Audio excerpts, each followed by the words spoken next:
Hi friends, నమస్తే. Welcome back to our channel. ఈరోజు మన వీడియోలో చాలా సింపుల్గా ప్రిపేర్ చేసుకుని టమాటో కర్రీ ఎలా తయారు చేసుకోవాలో చూసేయండి. అందుకోసం స్టవ్ పైన ఫ్యాన్ పెట్టుకుని 2 స్పూన్ల ఆయిల్ వేసుకోవాలి.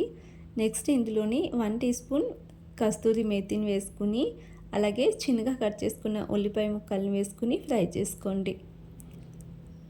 ఉల్లిపాయ గోల్డెన్ కలర్ వచ్చేంత వరకు ఫ్రై చేసుకోవాలి.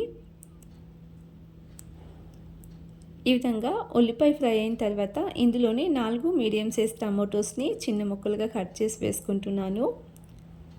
టమాటోని ఒక 2-3 నిమిషాల పాటు మీడియం ఫ్లేమ్లోనే మిక్స్ చేసుకుంటూ ఉడికించుకోండి.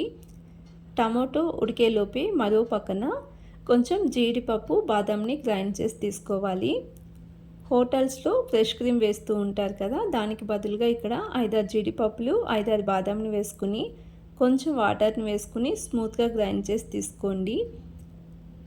ఇలా గ్రైండ్ చేసి వేసుకోవడం వలన ఎలాంటి ఫ్రెష్ క్రీమ్ వేయకుండా చాలా టేస్టీగా ఉంటుంది కర్రీ. ఇప్పుడు ఇది ఒక బౌల్లో తీసి పక్కన పెట్టుకోండి. ఇక్కడ టమాటో ఫ్రై అయిపోయింది. ఇందులోనే ఇప్పుడు 1/2 టీ స్పూన్ గరం మసాలా వేసుకుంటున్నాను, లేదు సాంబార్ మసాలా అయినా వేసుకోవచ్చు.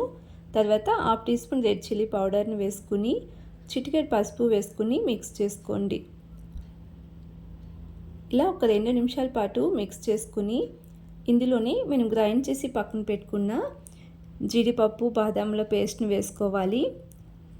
ఇది వేసుకోవడం వలన కర్రీకి మంచి టేస్ట్ వస్తుందండి. అలాగే గ్రేవీ కూడా చక్కగా ఉంటుంది. అదే గ్రైండ్ చేసుకున్న మిక్సీ జార్లోకి కొంచెం వాటర్ని వేసుకుని ఒక 1/2 గ్లాసు గ్రేవీ కన్సిస్టెన్సీ చూసుకుని ఉడికించుకోవాలి. ఇది ఉడికేలోపే మరో పక్కన స్టవ్ పైన ఫ్యాన్ పెట్టుకుని 2 స్పూన్ల నెయ్యి వేసుకుంటున్నాను. నెయ్యి కొంచెం వేడైన తర్వాత 5-6 వెల్లుల్లిపాయలను వేసుకోవాలి.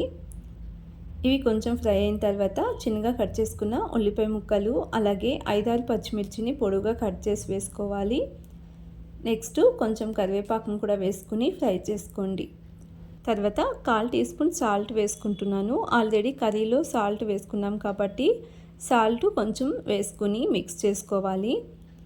తర్వాత 1/2 టీ స్పూన్ పెప్పర్ పౌడర్ని వేసుకుంటున్నాను. పెప్పర్ పౌడర్ వేసిన తర్వాత లో ఫ్లేమ్లోనే 2 నిమిషాల పాటు మిక్స్ చేసుకుని స్టవ్ ఆఫ్ చేసేసుకుని కర్రీలో వేసుకోవాలి. పోపు వేసిన తర్వాత లో ఫ్లేమ్లోనే 2 నిమిషాల పాటు ఉడికించి స్టవ్ ఆఫ్ చేసేసుకుంటే ఎంతో రుచికరమైన టమాటో కర్రీ రెడీ అండి. రెస్టారెంట్ స్టైల్లో చాలా టేస్టీగా ఉంటుంది.